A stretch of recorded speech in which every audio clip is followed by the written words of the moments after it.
As Russia modernized their Soviet tanks, the added benefit of the modernization is often not utilized, as seen with this T-72B3M tank that had run over a mine on the field.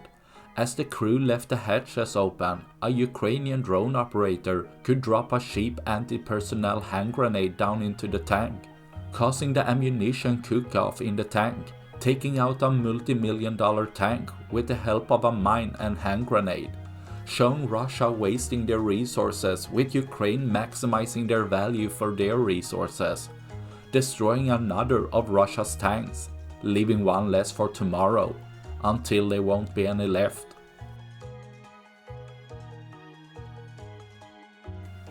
That's all I had for this video. Please like and subscribe for more. Thanks for watching. Bye.